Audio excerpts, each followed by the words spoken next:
The fluorescent lights of the Philadelphia family court building hummed with a clinical indifference that seemed to mock the profound human suffering occurring beneath them. Emma sat rigidly in the wooden chair, her small frame swallowed by furniture designed for adults, her feet dangling uselessly several inches above the polished marble floor. At 8 years old, she had already spent more time in courtrooms than most people visited in a lifetime. The mahogany paneling that lined the courtroom walls, meant to convey authority and justice, instead felt like the bars of a cage to her. She wore a pale pink dress her mother had carefully selected, ironed to perfection, hair braided meticulously. Every detail had been orchestrated to present the image of a well-adjusted, well-cared-for child. But inside, Emma was disintegrating. 18 months. That's how long the custody battle had raged between her parents and Sarah. What had started as a simple separation had metastasized into a full-scale legal war, complete with depositions, psychological evaluations, and financial audits. Emma had initially believed the fighting would end once the divorce was finalized, but she'd been catastrophically wrong. If anything, the legal proceedings had intensified the animosity between her parents. Every court date became a battlefield, every filing an opportunity to wound the other person. Emma had become the unwilling centerpiece of their mutual destruction. Across the courtroom, her father sat with his expensive attorney, Robert, a man whose three-piece suits and perfectly coiffed hair made Emma think of a game show host rather than a lawyer. Her father looked tired today, his jaw clenched so tightly she could see the muscle working beneath his skin. He kept glancing at her, and Emma could never quite figure out if he was checking on her or assessing how she might impact his case. Her mother, Sarah, sat to Emma's left, her hand resting on the table but not quite touching her daughter, as if physical contact might be misconstrued as inappropriate by the court. Sarah's eyes were red-rimmed, her makeup carefully applied to hide the fact that she'd cried all morning in the car. Emma had watched her mother apply eyeliner in the mirror, trying to compose herself before entering the courtroom.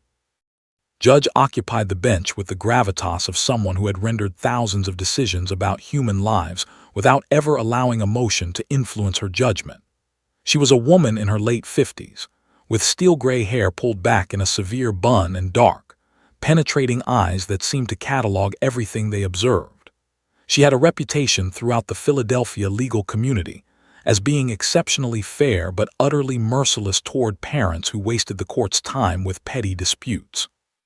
Her opening statement today had been delivered in measured tones, outlining the parameters of the hearing and warning both parties against character assassinations or inflammatory language. Of course, those warnings had been immediately ignored. The morning had begun with his attorney presenting his opening arguments. Mr. had outlined his client's case with the practiced eloquence of someone who had delivered countless custody arguments.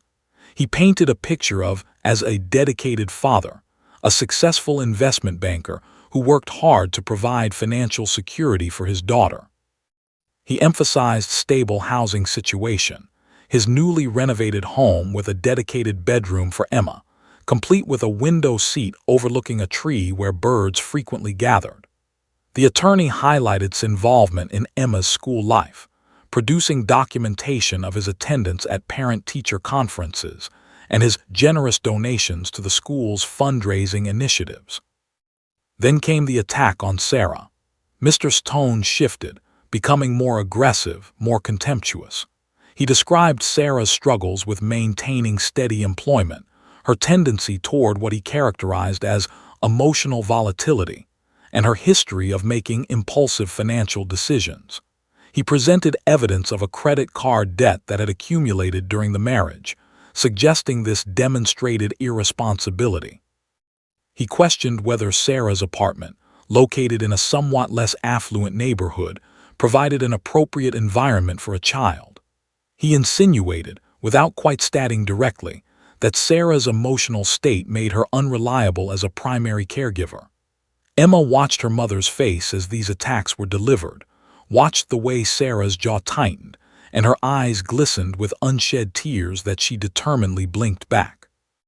When Sarah's attorney, a younger woman named Jennifer, stood to present the defense, she attempted to reframe the narrative. She spoke about Emma's attachment to her mother, her desire to maintain a strong relationship with Sarah. She produced testimony from Emma's school counselor about how much Emma valued time with her mother. She presented evidence of Sarah's involvement in Emma's life, the art projects they completed together, the handmade birthday cards Emma had created, photographs of them laughing together at the park.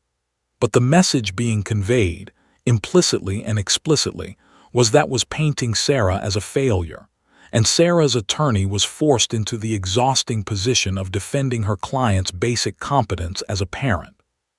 Throughout all of this, Emma sat silently, her hands folded in her lap, her expression carefully neutral. Her court-appointed advocate, a middle-aged woman named Henderson, had coached her on appropriate courtroom behavior. "Don't make faces," had instructed. "Don't cry or show strong emotions. Just sit quietly and let the adults talk." The absurdity of this instruction had not yet fully penetrated Emma's consciousness, but she understood intuitively that her job was to be invisible, to be a blank slate upon which the adults could project their competing narratives about what kind of parent each of her parents was. What nobody in that courtroom seemed to understand was that Emma didn't actually care about the size of either parent's house or the stability of their employment or their emotional regulation. What Emma cared about was the devastating fact that she had to choose. Or rather, she didn't have to choose officially, but that's what it felt like. Every time she spoke about her father, she felt her mother's hurt. Every time she expressed that she wanted to spend more time with her mother, she saw the rejection in her father's eyes. The custody battle had created an impossible moral calculus, where loving both her parents equally had somehow become a betrayal of each of them individually. As midday approached and the courtroom droned on with procedural matters and legal arguments, Emma's anxiety intensified. Her stomach felt tight, twisted into knots. She had begun to develop a nervous habit of picking at the skin around her fingernails, leaving tiny red marks that hurt when she accidentally went too deep. She could feel sweat accumulating in her palms despite the courtroom's climate control. The air felt too thin, as if there wasn't quite enough oxygen to sustain her.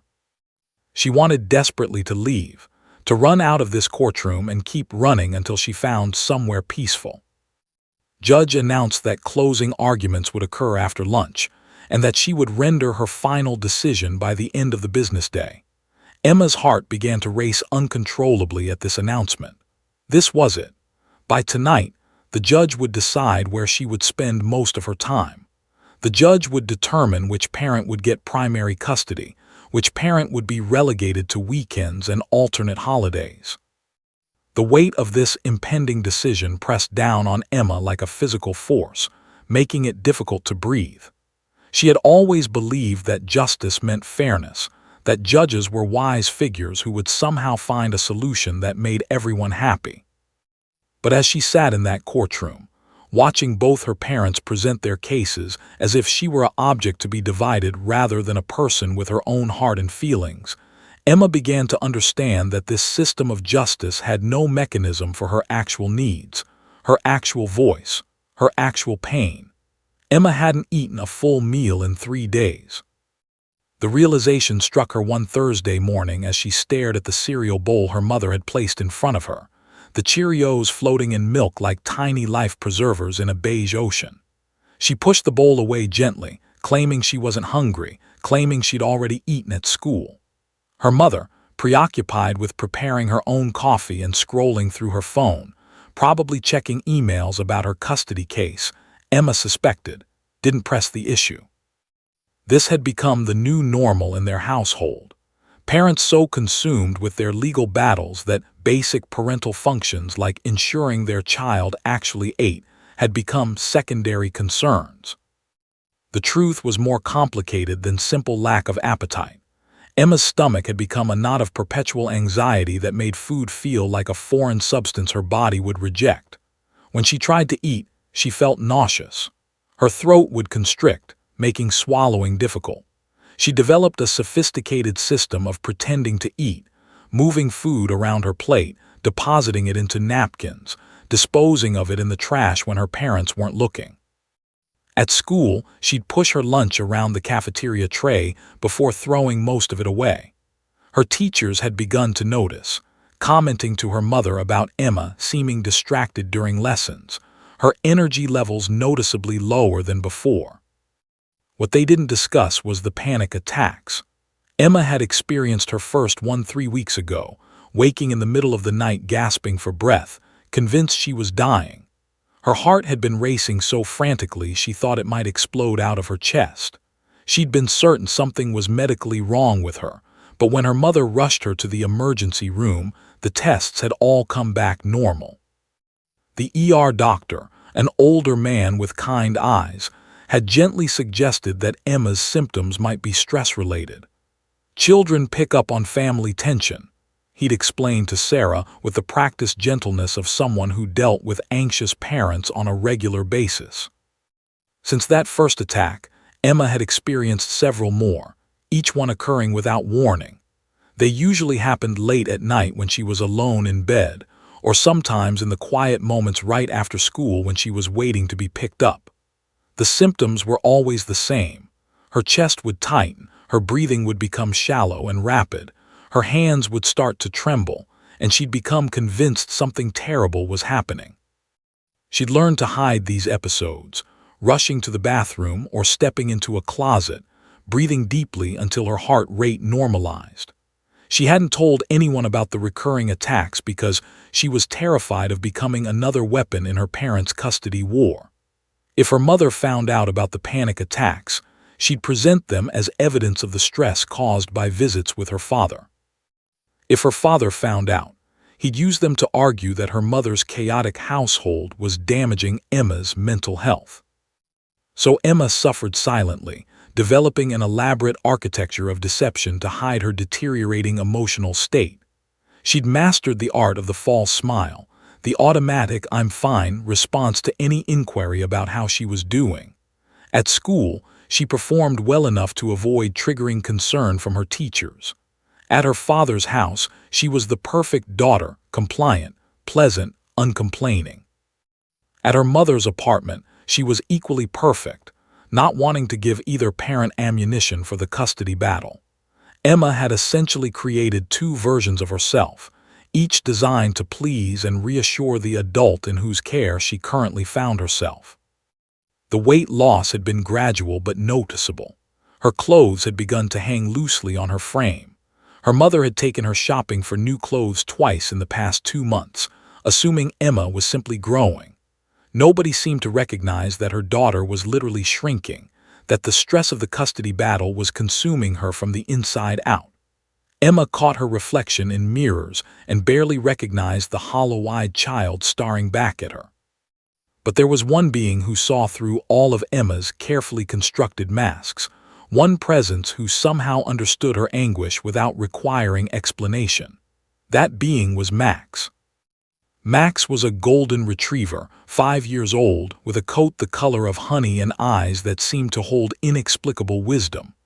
Emma had received Max as a 4th birthday present, and the dog had been her constant companion ever since.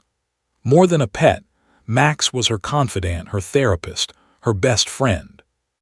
During the initial separation and divorce, when Emma had been confused and frightened by the changes happening in her family, Max had provided the only consistent source of unconditional love and stability.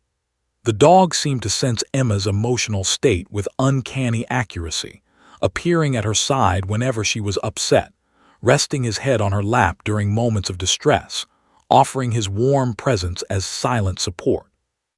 As the custody battle had intensified, Emma's reliance on Max had grown exponentially. Every evening, regardless of which parent's house she was at, Emma would retreat to her room and spend hours with Max, pouring out her heart to the dog in whispered conversations. She'd tell Max about her fears, that her parents would forget about her entirely in their focus on winning the case, that she'd somehow caused the divorce, that she might have to choose between the two people she loved most. Max would listen with perfect patience, never interrupting, never judging, never using anything she said against her. It was during one of these evening sessions with Max that Emma had made a remarkable discovery. Her grandmother, recognizing Emma's stress and her deep bond with the dog, had given Emma a dog whistle, a training tool designed to emit a frequency that only dogs could hear. Her grandmother had explained that the whistle could be used to call Max from a distance or to get his attention in situations where his name wouldn't work. But Emma had discovered something more profound. She'd found that the whistle had become a secret language between herself and Max, a way of communicating that existed entirely outside the adult world and all its conflicts. When Emma used the whistle, Max would come running, would position himself directly in front of her, as if to say, "I hear you, I'm here." The sound became associated with safety, with being understood, with the unconditional acceptance that was so desperately missing from her human relationships. Emma developed a ritual. Every night before bed she would blow the whistle softly and Max would jump onto her bed, curling up against her body. In those moments, wrapped in Max's warmth, with the dog's steady breathing synchronizing with her own, Emma could finally relax. The panic would subside. Her anxiety would diminish. For a few hours, she could pretend that everything was going to be okay, that she had at least one being in this world who loved her completely and asked nothing of her except her presence. The whistle became Emma's most treasured possession. She kept it hidden in her backpack, touching it frequently throughout the day for reassurance. Grandmother had included a note with the whistle. "When you feel alone, remember that Max hears you. So does someone who loves you very much." Emma didn't show this note to anyone. She kept it folded in her pocket, a secret talisman reminding her that at least one adult understood her suffering, even if that adult couldn't directly intervene in the legal proceedings. At school, Emma's teachers began to compare notes about her behavioral changes. She'd gone from being an engaged, enthusiastic student to someone who seemed perpetually distracted. Her artwork, which had previously been bright and imaginative, had become dark and heavy, featuring images of storm clouds and crying figures. During group projects, she participated minimally, speaking only when directly addressed. Her grades remained academically acceptable, but only because of the strong foundation she'd built in previous years. It was clear to anyone paying close attention that something was seriously wrong with Emma, that this child was suffering in a way that transcended normal childhood challenges. The adults in her life, her parents, her teachers, the court system, remained focused on their own agendas, their own narratives, their own battles. Nobody was truly listening. And so Emma remained silent, carrying her pain in private, finding solace only in the unconditional presence of a dog and the secret language of a whistle that only he could hear. The morning of the final hearing arrived with the weight of inevitability. Emma woke at 5:30, though her alarm wasn't set to go off until 6 o'clock. Sleep had been impossible anyway. She'd spent most of the night staring at the ceiling of her mother's guest bedroom, technically her room at her mother's apartment, though she'd never fully unpacked because the arrangement felt temporary, precarious, as if anything could change at any moment.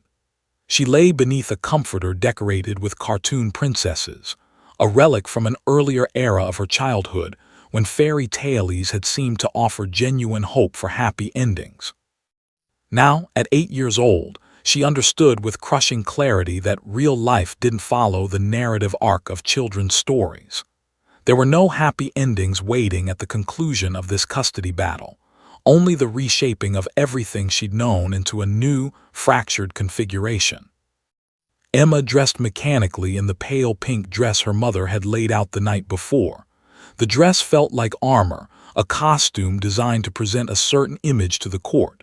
She'd become expert at understanding what her appearance communicated. The dress said, "I am a well-cared-for child. I am stable. I am thriving." But inside the dress was a child whose hands trembled as she fastened the buttons, whose stomach roiled with anxiety, whose mind felt like it was fragmenting under the weight of impending decisions.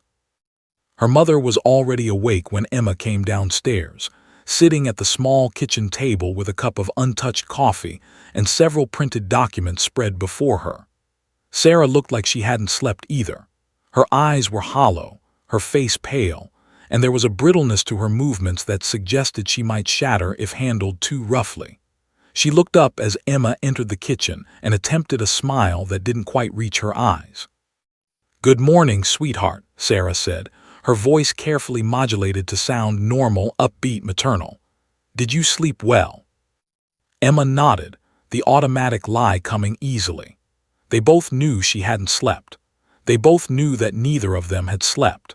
But they maintained the fiction because acknowledging the truth would require addressing the elephant in the room, that today, Judge would render a decision that would fundamentally alter the structure of Emma's life.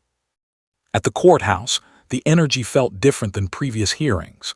There was a sense of finality in the air, a recognition that this was the culmination of 18 months of legal maneuvering and emotional warfare. Journalists clustered near the entrance to the family court building, their cameras and microphones creating a gauntlet that Emma's mother had to navigate carefully. One reporter called out a question. "Mrs., are you confident in today's ruling?" Sarah didn't respond, simply hurried past with her hand protectively on Emma's shoulder, the gesture feeling more defensive than comforting. Inside the courtroom, Emma took her familiar seat at the table with her mother and her court-appointed advocate, Henderson, patted Emma's hand reassuringly, whispering that today would finally bring answers and closure. Emma wanted to ask what closure meant in this context. Did closure mean accepting that her family would never be whole again? Did closure mean adjusting to whatever custody arrangement the judge imposed? The word felt hollow and meaningless. Her father and his attorney were already seated across the aisle, looking visibly anxious despite his expensive suit and carefully groomed appearance. Robert had brought several folders of documents, presumably final arguments and evidence to be presented in closing statements. The courtroom was fuller than usual. Beyond the immediate participants, there were several journalists, a few court observers, and what appeared to be law students observing the proceedings for educational purposes. Emma felt exposed under this collective gaze, aware that her family's most intimate conflicts were being documented and analyzed by strangers. Judge entered with her characteristic stern demeanor, taking her seat at the bench and beginning to shuffle through the extensive case file. She looked tired, Emma thought, though judges probably always looked tired when they had to render decisions that would shatter people's lives.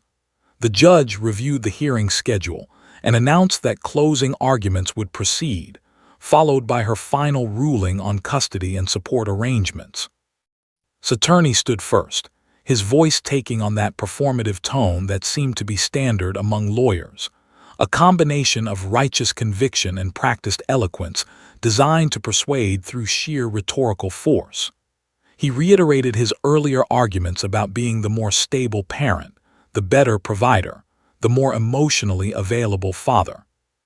He presented documents showing financial investments for Emma's future education, his consistent attendance at school events, his newly renovated home equipped with all the amenities a child could want.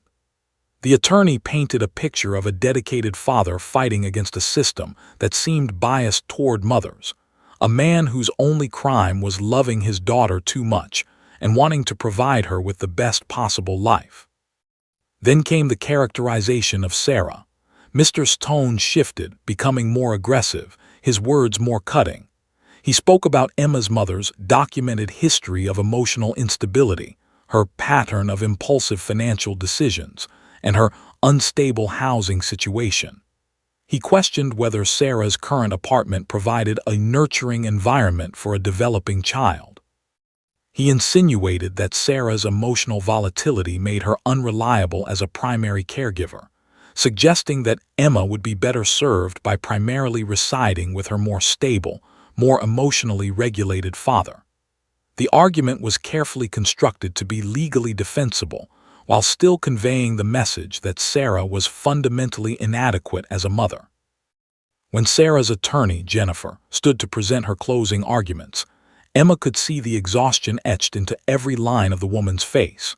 Jennifer had been fighting an uphill battle throughout these proceedings, constantly forced into the position of defending her client's basic adequacy rather than making affirmative arguments about why Sarah deserved custody. The attorney spoke about Emma's attachment to her mother, the bond between them that had been forged through daily caregiving and emotional presence. She presented testimony from Emma's school counselor about how much Emma valued her time with her mother, about how their relationship had been a source of stability during the separation and divorce. But there was something hollow about Jennifer's arguments, something that seemed to acknowledge defeat even as she spoke. The system itself, Emma was beginning to understand, was stacked in a particular direction. Fathers who were financially stable and professionally successful seemed to have an inherent advantage in custody disputes. The narrative that wealthy fathers were more capable of providing for their children's needs seemed to outweigh the equally important reality that children needed emotional connection, presence, and unconditional love from their mothers. What struck Emma most forcefully as she sat listening to these closing arguments was that neither attorney, neither parent, neither the judge, had actually asked her what she wanted. They had not asked her which parent she felt safer with, which parent she missed more when they were apart, which parent's household felt most like home. They had not asked her about her panic attacks or her loss of appetite or the nightmares that woke her screaming in the dark. They had not asked her about Max, or about the whistle, or about the only place in her life where she felt genuinely understood and accepted. Instead, the adults had constructed narratives about her based on their own needs, their own agendas, their own desperate desire to win. Emma had become a pawn in a game where the stakes were emotional custody, but the rules were purely legal and financial. She sat silently, as instructed, wearing her pink dress, maintaining her composed expression, invisible and unheard despite being the person most profoundly affected by the decision about to be rendered. Judge announced that she would break for lunch and reconvene at 2 o'clock to deliver her final ruling. Emma felt something inside her beginning to fracture. This was it. In just a few hours, someone else would decide the trajectory of her future. She would have no voice in that decision. Her pain would go unacknowledged. Her suffering would go unwitnessed. The system of justice that was supposed to protect children had instead rendered her completely voiceless, completely powerless, completely alone. The lunch recess felt like time suspended in a vacuum, each minute stretching impossibly long. Emma sat in the courthouse cafeteria with her mother, pushing a turkey sandwich around her plate without actually eating any of it. Sarah was reviewing documents, her eyes scanning the same paragraphs repeatedly, without seeming to absorb any of the content. The cafeteria around them buzzed with the mundane noise of other people's lives. Attorneys discussing cases over coffee, court employees chatting about evening plans, a group of jurors from a different trial debating lunch options. None of them seemed to understand that, for Emma, this lunch break represented the last free moments before her entire life would be decided by a stranger in a black robe. Emma's anxiety had reached a fever pitch that made it difficult to think clearly. Her chest felt tight, as if an invisible band had been wrapped around her ribs and slowly cinched with each passing minute. Her hands trembled slightly as she held her plastic fork. She could feel her heart rate accelerating, the familiar precursor to a panic attack. But she couldn't have a panic attack now, not in the courthouse cafeteria where people could see her, where it might become evidence in the custody case. So she contained it, pushing the panic back down into the depths of her being where it would fester and grow and eventually demand to be released. "You should eat something, sweetie," her mother said gently, though Sarah's voice sounded distant, as if she were speaking from behind a thick pane of glass. "You need your energy." Emma took a small bite of the sandwich to placate her mother, then felt her stomach immediately begin to reject it. She chewed slowly, mechanically, then swallowed with difficulty. The food felt like concrete sliding down her throat. She reached for water, drinking deeply, trying to ease the sensation that she was choking. Henderson, her court-appointed advocate, sat across from them with her own salad, eating with the calm efficiency of someone who had been through this many times before, had explained her role to Emma as being an advocate for Emma's best interests, someone who would represent Emma's voice in court. But Emma had quickly realized that voice was remarkably similar to the judge's voice, polite, professional, and ultimately powerless in the face of the more aggressive arguments being presented by the two attorneys. Was meant to be Emma's champion, but she seemed to operate within such strict professional constraints that her advocacy had become almost performative. "How are you feeling, Emma?" asked, setting down her fork and giving Emma her full attention. Emma wanted to scream. She wanted to stand up in the cafeteria and shout about the unfairness of this entire process. She wanted to tell every person within earshot that nobody had asked her what she actually wanted, that she was being treated like a piece of property to be divided rather than a human being with legitimate feelings and needs. But instead, Emma did what she had been trained to do. She smiled. She lied. "I'm okay," Emma said quietly, "just nervous about what judge will decide." "That's perfectly normal," assured her. "The judge has listened to all the evidence and heard from both of your parents. She's going to make a decision that she believes is in your best interest." But that was the problem. Emma thought with a clarity that felt almost physically painful. The judge was going to make a decision based on what she believed was best for Emma, without actually asking Emma what she wanted. The entire legal system was constructed around the assumption that children couldn't possibly know what was good for them, that adults, specifically judges and lawyers and court-appointed advocates, possessed some superior knowledge about children's needs. But Emma knew her own needs. She knew that what she needed more than anything was for her parents to stop fighting, for the family structure to stabilize, for there to be some return to normalcy. And she knew that none of those things were possible within the framework of a custody battle. As lunch drew to a close and they prepared to return to the courtroom, Emma made a decision.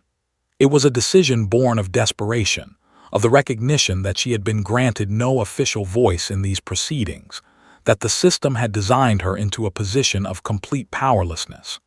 If she did nothing, if she simply accepted whatever ruling the judge imposed, she would be tacitly endorsing a system that had rendered her invisible and voiceless. She needed to do something, anything, to assert her existence, to demand to be heard, to refuse to be passive while her future was decided without her. Emma reached into her small backpack and the dog whistle. She'd brought it that morning almost without conscious intention, the whistle having become such a permanent part of her emotional landscape that she carried it everywhere. She held the small plastic instrument in her palm, feeling its weight. It was such a small thing, this whistle, such an insignificant object, but to Emma, it represented her only means of communication that existed outside the adult world and its systems of power and authority. It was the language she shared with Max, the one being in her life who truly understood her. Her court-appointed advocate noticed the whistle immediately. His eyes widened slightly, and she reached out gently to touch Emma's hand. "Emma," said softly, her voice taking on a quality that suggested she understood something important was happening. "What are you planning to do with that?" Emma looked at, and in that moment, something unspoken passed between them. Perhaps, who had been advocating for children in custody battles for 20 years, recognized the signs of a child reaching the absolute limit of her emotional endurance. Perhaps understood that Emma was about to do something desperate, something that broke all the rules of proper courtroom decorum, something that would irreversibly alter the trajectory of these proceedings. Did not try to take the whistle. She did not warn Emma against using it or explain the consequences of disrupting court proceedings. Instead, she simply squeezed Emma's hand gently and said, "I hear you, Emma, and I'm sorry that nobody else has." Those words, "I hear you," struck something deep within Emma. Finally, an adult had acknowledged what had been painfully obvious throughout this entire ordeal, that Emma had been systematically excluded from conversations about her own future, that her voice had been deemed irrelevant, that her suffering had been invisible to everyone except one dog, and now, apparently, one advocate who had finally recognized the depth of the child's desperation. As they walked back toward the courtroom, Emma's hand remained wrapped around the whistle in her pocket. She could feel it pressing against her palm, warm and solid. In just a few minutes, Judge would take her seat at the bench and begin reading the ruling that would reshape Emma's life. In just a few minutes, Emma's future would be decided. And Emma had decided that she would not go quietly into whatever verdict was about to be imposed. She would make herself heard. She would use the only language she had that existed outside the system that had failed her so completely. Her mother didn't notice the determination in Emma's eyes as they walked down the courthouse hallway. Her father was already entering the courtroom, his attorney close beside him, both men looking prepared for victory. The judge was in her chambers, reviewing the final documents before delivering the ruling. None of the adults in this system seemed to understand that they were about to witness something unprecedented, a child's desperate attempt to reclaim her voice in a system that had been designed to render her powerless. Emma took her seat at the table, her small hands placed carefully in her lap, the whistle still hidden in her pocket. She could hear her heart beating so loudly she was certain everyone in the courtroom must be able to hear it. She could feel perspiration on her palms despite the cool temperature of the room. She thought about Max at home, waiting for her, loving her unconditionally. She thought about the whistle and what it represented, a language of connection that transcended the adult world and its rules, a way of calling out for help that existed outside the system that had failed to protect her. Judge entered the courtroom and took her position at the bench. She began arranging her papers, preparing to deliver the ruling that represented 18 months of accumulated evidence, argument, and legal maneuvering. Emma felt something crystallize inside her, a resolve, a determination, a desperate hope that this one small act of defiance might somehow change the trajectory of everything that was about to happen. The courtroom fell into the particular silence that precedes significant events, the kind of hush that seems to acknowledge that something important is about to transpire. Judge settled herself at the bench, adjusting her position with the deliberate movements of someone accustomed to commanding authority through physical presence. She placed her reading glasses on her nose and lifted the prepared ruling, her eyes scanning the first page to ensure all documents were in order. The court reporter sat ready at her stenotype machine, prepared to record every word the judge would speak. The bailiff stood at attention near the door. Everything was positioned for the delivery of judicial wisdom that would reshape 3 lives. Emma's hands felt cold despite the courtroom's temperature control.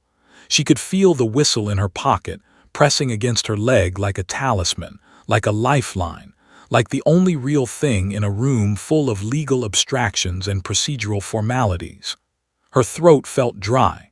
Her breathing had become shallow and rapid. She was acutely aware of every person in the courtroom, her mother sitting rigidly beside her, her father across the aisle with his attorney leaning in to whisper something unintelligible, the journalists poised with their pens ready to document the ruling for tomorrow's news cycle. Judge began to speak, her voice measured and precise, devoid of emotion. After careful consideration of all evidence presented during these proceedings, and in accordance with the best interests of the minor child, Emma, I hereby make the following determinations regarding custody and support arrangements.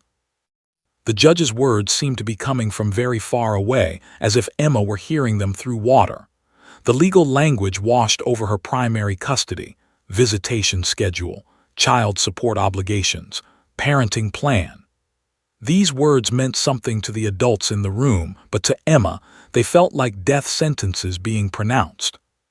The judge was about to make her decision, about to assign Emma to one parent or the other, about to reduce her complicated feelings and legitimate needs into a legal framework that could be filed and documented and enforced. Emma felt something breaking inside her chest. This was it. This was the moment when she would become invisible again, when her voice would be formally and officially silenced by the legal system. The judge's decision would be presented as law, as wisdom, as justice. But it would not be justice. Justice would have involved asking Emma what she wanted. Justice would have involved recognizing her suffering. Justice would have involved treating her as a human being rather than a legal object. The judge continued reading, discussing custody percentages and holiday schedules and summer arrangements. Emma understood that she was being divided, that the judge was essentially cutting her into pieces and distributing those pieces between her parents according to whatever calculus of fairness and law seemed appropriate to the bench.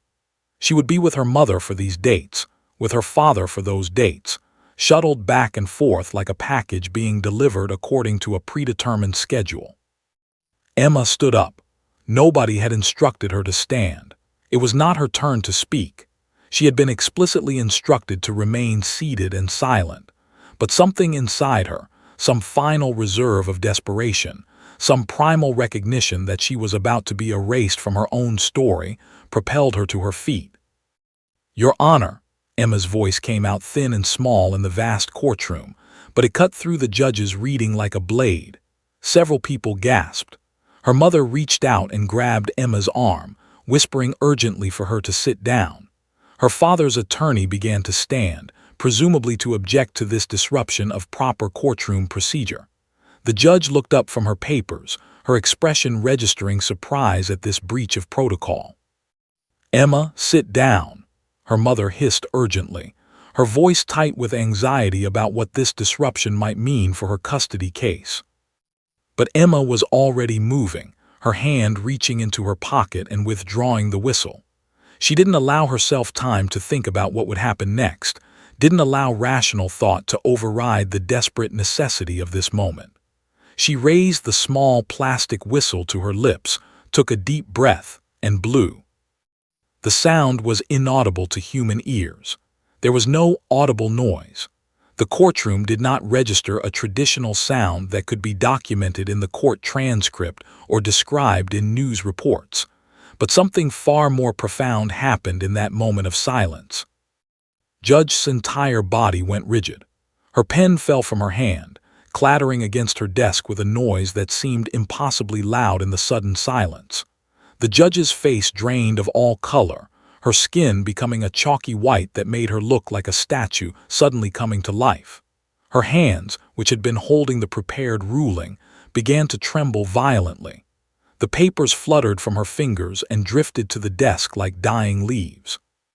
The judge's eyes widened to an almost impossible degree, and for a moment she seemed to be looking not at the courtroom around her but at something internal, something invisible to everyone else in the room.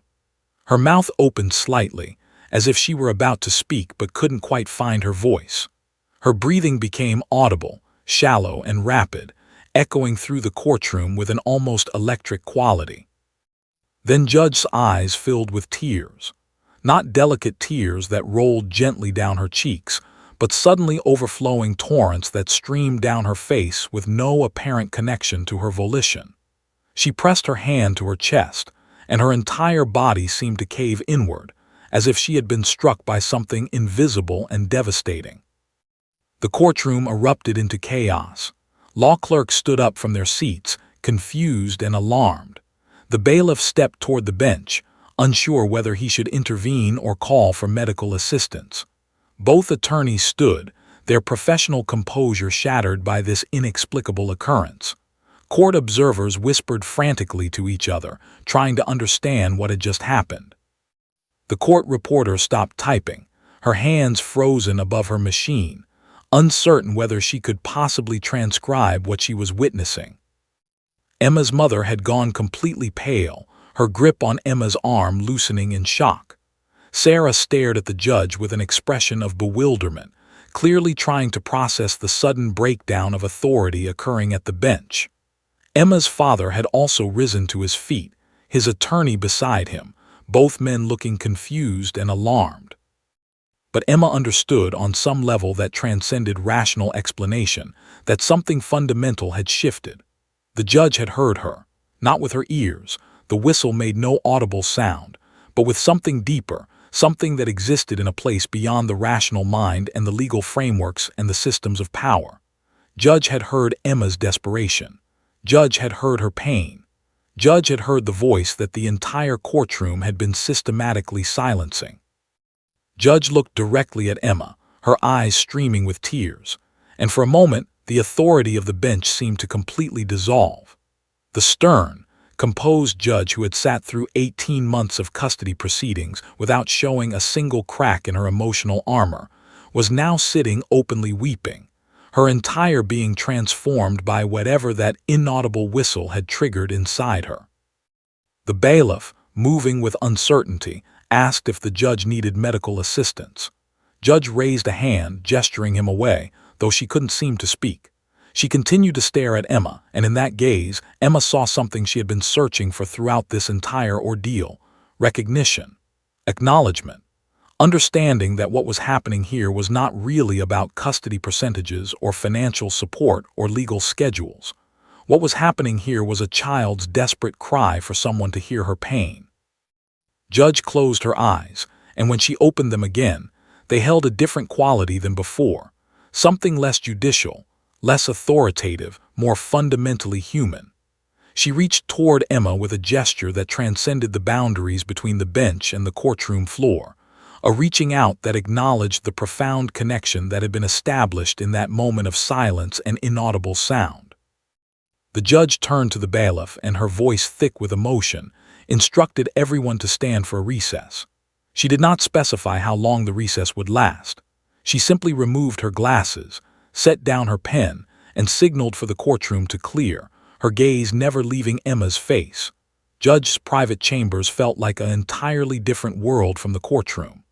The harsh fluorescent lighting gave way to warmer amber tones from brass lamps.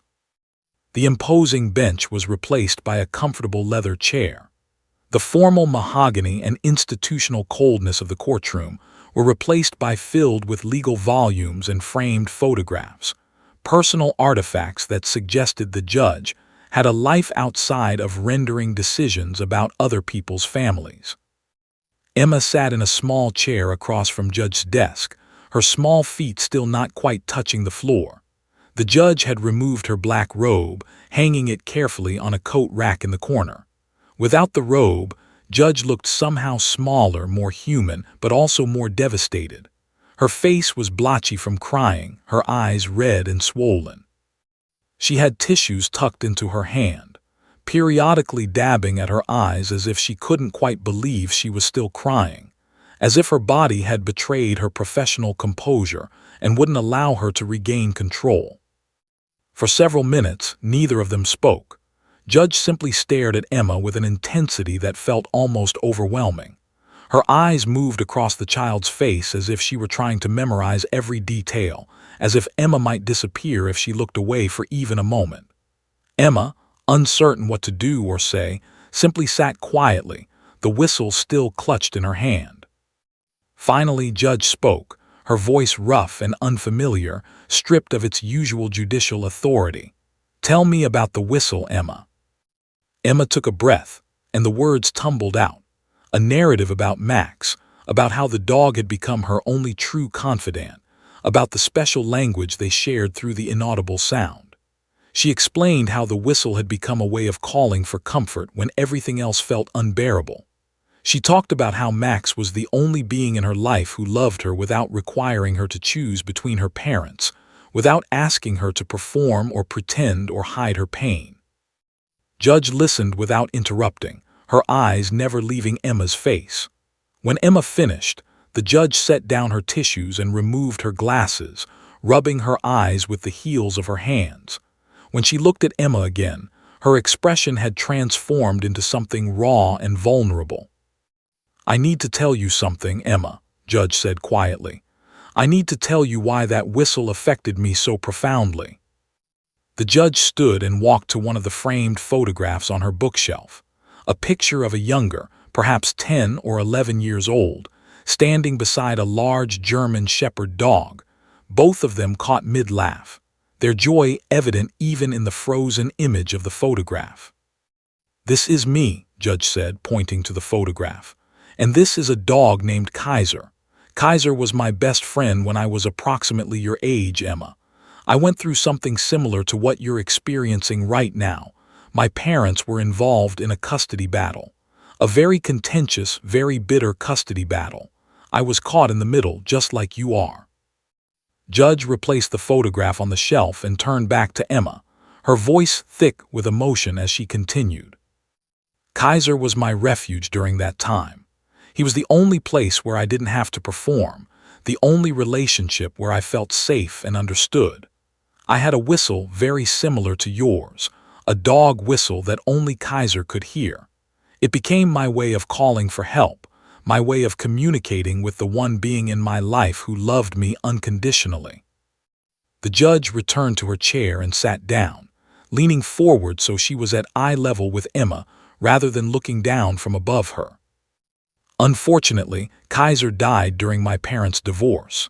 He got very sick, and because my parents were so focused on their legal battle, they didn't notice how ill he was until it was too late. I lost him, and I lost the one person, the one being, who truly understood me during the most difficult time of my childhood. Tears were streaming down Judge's face again, but this time she didn't try to stop them or hide them. She simply allowed them to flow, acknowledging the pain of her own childhood trauma that had been suddenly awakened by Emma's desperate act. When you blew that whistle, Judge continued, I didn't just hear it with my ears. Something deeper happened. It was as if you transported me back to being that frightened, helpless child, calling out to Kaiser, desperate for someone or something to hear my pain. And it struck me with overwhelming force that I, of all people, had become exactly what I hated about my own parents' custody battle. I had become someone so focused on the legal proceedings and the procedural aspects of a custody case that I had lost sight of the most important thing, the voice and the needs of the child at the center of everything. Emma felt tears beginning to run down her own face. She wasn't entirely sure why she was crying, but the emotion seemed to correspond to finally being truly understood by an adult. I became a judge, Judge continued, because I wanted to help families. I wanted to make decisions that would protect children and serve their best interests. But somewhere along the way, I became so caught up in the authority of the bench and the formality of the legal process that I forgot what it felt like to be a child who had no voice in the decisions about my own future. I forgot what it felt like to be terrified and alone and completely powerless. Judge reached across her desk and took Emma's small hand in hers. The gesture was entirely inappropriate by courtroom standards. Judges were not supposed to have physical contact with parties in cases they were adjudicating. But in that moment, the rules seemed insignificant compared to the profound human connection that was being established between the judge and the child. I want you to know, Judge said, her voice steady despite her tears, that what you did today took tremendous courage. You broke the rules of the courtroom. You disrupted a formal legal proceeding. You did something that was completely inappropriate by every standard of courtroom decorum. But you did it because you needed to be heard, because you understood on some level that the system was failing you completely. And Emma, you were right. The judge continued, her words flowing with the kind of emotional honesty that seemed to have been unlocked by Emma's desperate whistle. The custody battle between your parents is not really about what's best for you. It's about what each of them believes they deserve. It's about pride and control and winning.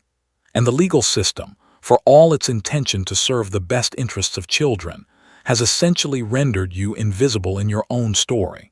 You have been treated like a piece of property to be divided, like an object rather than a human being with legitimate feelings, needs, and desires.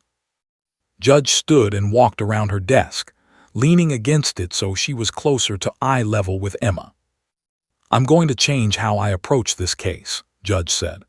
I'm going to change how I approach every custody case that comes before me, and I want you to know that what you did today, your act of desperation and courage, is going to change more than just your own life.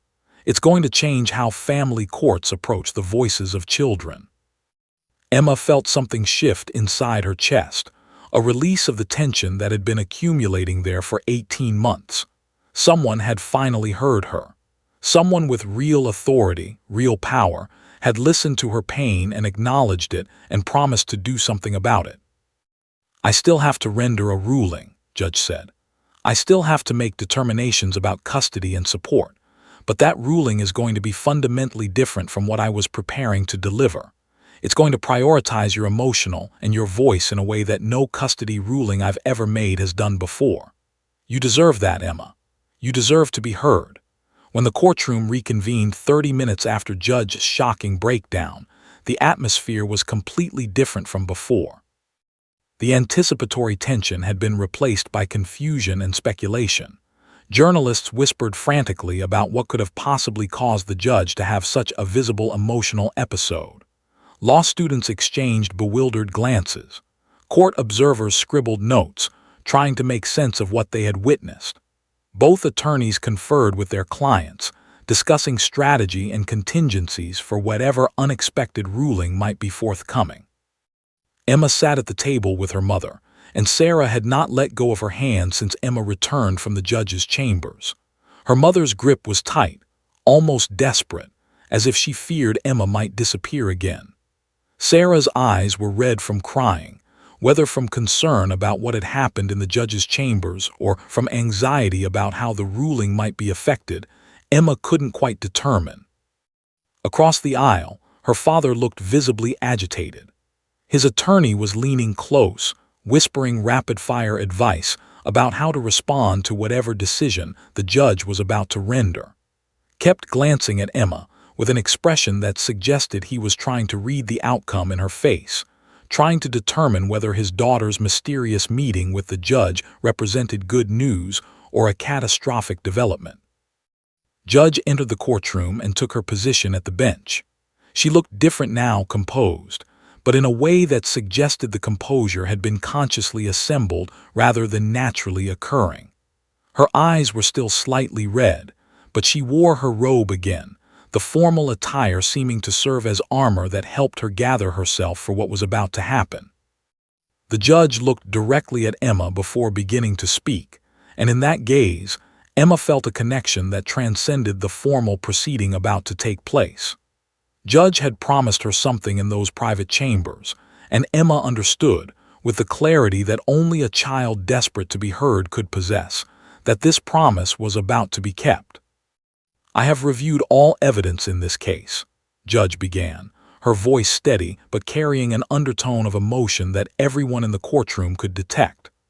"I have listened to testimony from both parents, reviewed psychological evaluations, considered financial documentation, and examined the numerous arguments presented by counsel for both sides." The judge paused, removing her glasses and setting them on her desk, a gesture that seemed to signal that she was about to diverge from standard judicial procedure. "However," Judge continued, "I have come to the realization that this court has fundamentally failed to include the most important voice in these proceedings. We have discussed this child extensively, presented evidence about her, made arguments concerning her best interests, and all of this has occurred without ever truly asking her what she actually needs." A murmur ran through the courtroom. Judge was openly critiquing the system of which she herself was a part, essentially acknowledging that the entire proceeding up to this point had been fundamentally flawed in its approach to the child at its center. "Therefore," Judge announced, her voice becoming stronger and more decisive, "I am rendering a ruling that deviates significantly from traditional custody arrangements. Instead of awarding primary custody to one parent or the other, I am implementing a shared custody arrangement that prioritizes Emma's emotional and requires active cooperation between both parents." Both attorneys began to stand, presumably to object, but Judge's raised hand silenced them before they could speak. "The custody arrangement will be as follows," Judge continued, reading from the newly written ruling.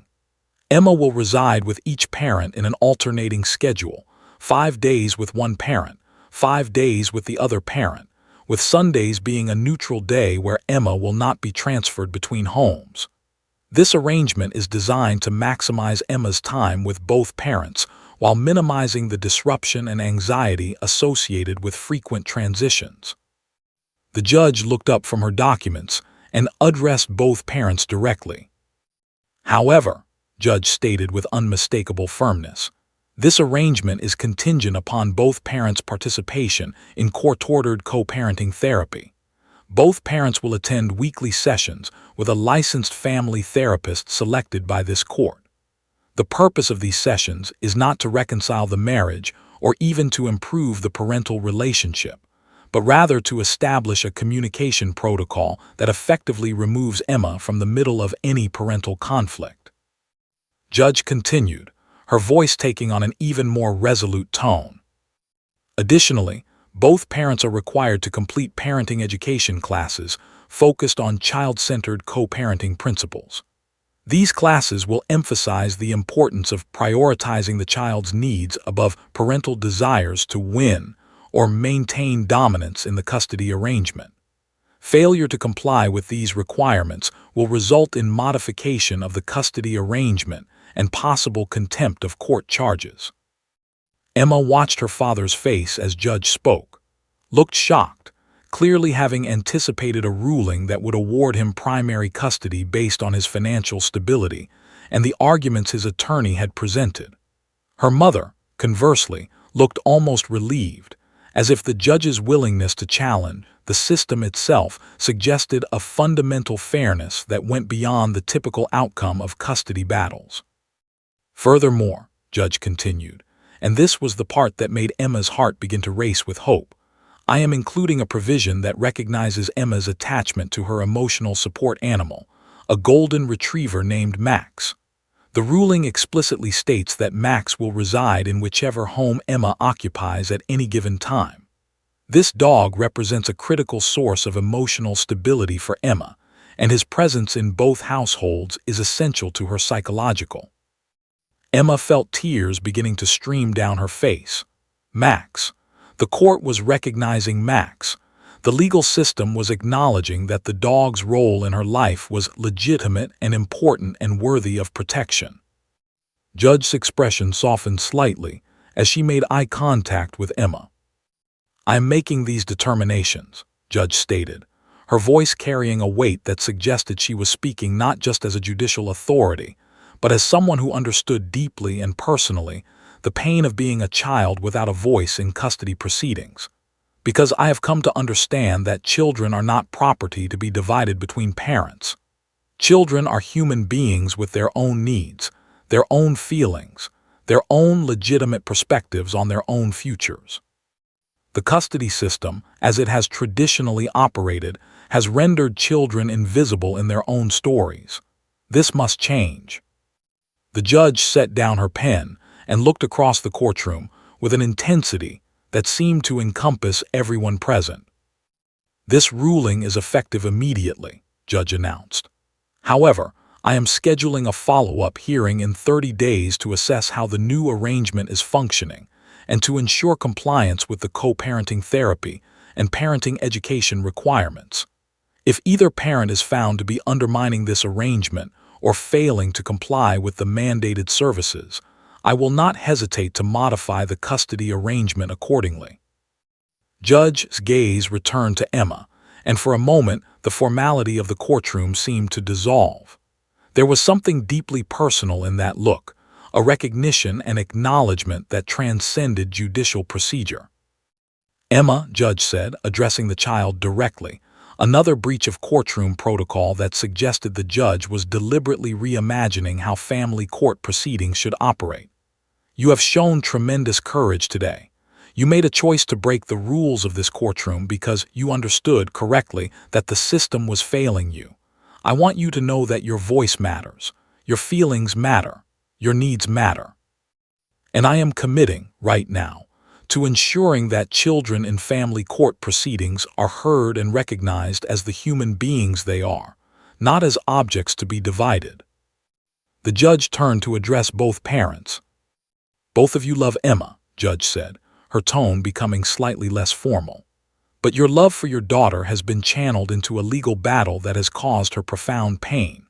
The custody arrangement I have rendered is designed to help you redirect that love into cooperation and mutual respect, not for each other's sake, but for Emma's sake. She deserves to have both of you in her life, and she deserves to have both of you be emotionally available and cooperative in providing that presence." Judge concluded her remarks and adjourned the court. But before she did, she made eye contact with Emma one final time, and in that gaze, Emma saw the reflection of her own courage and the transformative power of one child's desperate plea to finally be heard. 6 months had passed since that extraordinary day in Judge's courtroom, and Emma stood in her mother's backyard watching the golden afternoon light filter through the leaves of the old oak tree. Max lay contentedly at her feet, his head resting on her lap, his breathing slow and peaceful. Emma gently stroked the soft fur behind his ears, feeling the familiar warmth and comfort that the dog's presence always provided. In many ways, everything had changed. In other ways, what had changed was not the external circumstances of her life, but rather the quality of those circumstances, the intention behind them, the absence of conflict that had previously poisoned every interaction. The most significant transformation had been in her parents' behavior toward each other. Emma watched as her father walked across the yard toward her mother, and instead of the tension and hostility that had previously characterized their interactions, there was something that resembled civility, even occasional genuine warmth. They had been attending the court-ordered co-parenting therapy sessions religiously, and according to what Emma had overheard in conversations between her parents, both were finding the experience surprisingly valuable. Her father sat down on the bench beside Emma's mother near the patio, and they began talking, not about logistics or custody schedules, but about Emma herself. Emma heard her father say something about how proud he was of her performance in the school play, and her mother responded with a comment about Emma's improved grades and her renewed enthusiasm for art class. These conversations, previously laden with competitiveness and accusation, had become something genuinely collaborative. Her parents were no longer competing to prove who was the better caregiver. Instead, they were working together to support their daughter's growth and development. Emma's physical health had rebounded dramatically. She had regained the weight she had lost, her clothes fitting properly again instead of hanging loosely on her frame. Her face had filled out, the hollow cheekbones of the custody battle months replaced with the healthy roundness of a child who was eating regular meals and sleeping through the night. The panic attacks had ceased almost entirely. She still had moments of anxiety, as all children do, but the constant, crushing panic that had characterized the custody battle period had completely disappeared. Her academic performance had improved significantly. Her teachers commented that Emma seemed to have returned to her previous level of engagement and enthusiasm. She was raising her hand in class, participating in group projects, and interacting with her classmates with a sense of ease that had been absent for many months. The school counselor, who had noticed Emma's distress during the custody proceedings, had privately told both of Emma's parents that the child appeared to have a remarkable transformation. At school, Emma had even started a small club for children of divorce, facilitated by the school counselor. She had discovered that several of her classmates were also navigating custody arrangements and parental conflict. Emma found that sharing her experience, including the part about the dog whistle and the courtroom, seemed to help other children feel less alone, less like their suffering was unique or shameful. She had become, in her own way, an advocate for other children in similar situations, though she didn't yet understand the full significance of what she was doing. The transition schedule established by Judge had proven to be remarkably effective. Instead of the traditional every other weekend arrangement that many custody cases produced, Emma's 5 days with one parent schedule allowed her to maintain stability while also ensuring significant time with both parents. The neutral Sundays, when neither parent picked her up or dropped her off, had become a cherished time when Emma could rest and recover from the transitions without feeling like she was being passed from one parent to another. Max, who traveled with her to both homes, provided crucial continuity and emotional grounding. Her father had renovated his house to accommodate both Emma and Max more fully. He had created a comfortable dog bed in the living room and installed a dog door so Max could have free access to the backyard. More importantly, he had begun to understand that his obsession with providing material stability was less important than providing emotional availability. He had begun to delegate some of his work responsibilities, setting boundaries that ensured he had genuine time with Emma rather than just custody time during which he remained distracted by his job. Her mother had similarly transformed her approach to parenting. She had used the parenting education classes to develop better organizational systems, implementing routines and structures that had previously felt chaotic. She had addressed her own anxiety about financial stability, which had been partially driving her competitive attitude toward the custody arrangement. She had discovered that, with the pressure of the custody battle removed, she could simply be present with her daughter without the constant fear that her parenting was being judged and evaluated. Judge had become an unexpected but deeply meaningful presence in Emma's life. The judge had reached out to Emma's parents and suggested that Emma might benefit from periodic check-ins, not in a formal courtroom sense, but rather as an informal mentorship. Once a month, Emma would visit Judge in her chambers, and they would talk about how things were going, how Emma was handling the custody arrangement, and how she was processing the experience of the custody battle. During these visits, Judge had shared more of her own story, about her experience as a child in a custody battle, about losing Kaiser, about how that unprocessed trauma had unconsciously affected her professional judgment for years. Judge had explained to Emma that sometimes adults need children to teach them important lessons, that Emma's brave act in that courtroom had ultimately been a gift not just to herself, but to Judge and potentially to countless other children whose cases would be heard in that judge's courtroom in the future. Emma had learned that Judge was making systemic changes in how family court cases were being handled. The judge had developed new procedures requiring that children's voices be heard and documented in custody proceedings. She had begun training other judges in child-centered approaches to family law. She had written articles for legal journals about the importance of recognizing children as stakeholders in custody decisions, rather than as objects to be divided. Emma's story, though carefully anonymized to protect her privacy, had become central to Judge's advocacy for reforming the family court system. The custody case had also received significant media attention. Journalists had been fascinated by the story of a child's desperate act in the courtroom that had somehow transformed a judge's approach to family law. While the specific details were protected to ensure Emma's privacy, the broader narrative about a child using a dog whistle to communicate emotional distress that ultimately led to systemic change in how family courts operated had captured public imagination. The story had sparked discussions about children's rights in custody proceedings, about the limitations of adversarial approaches to family law, and about the importance of truly listening to children's voices. Emma wore the dog whistle on a bracelet now, a visible reminder of that extraordinary moment when her voice had finally pierced through the silence of institutional procedures and adult preoccupations. When people asked her about it, she would smile and explain that it represented how she had learned to make herself heard when everyone else was too busy to listen. She didn't present it as a story of victimization, but rather as a story of courage, resilience, and the transformative power of refusing to remain silent. As the sun began to set on that afternoon in her mother's backyard, Emma thought about how much had changed since that courtroom hearing. Her family was still fractured in the sense that her parents were no longer married and would never live together again.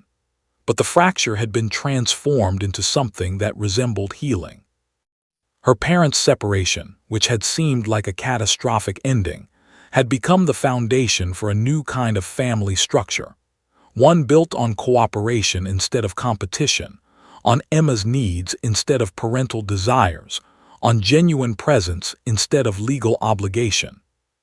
Max shifted his position slightly, pressing more firmly against Emma's leg, and she felt the familiar warmth and comfort that the dog's presence always provided.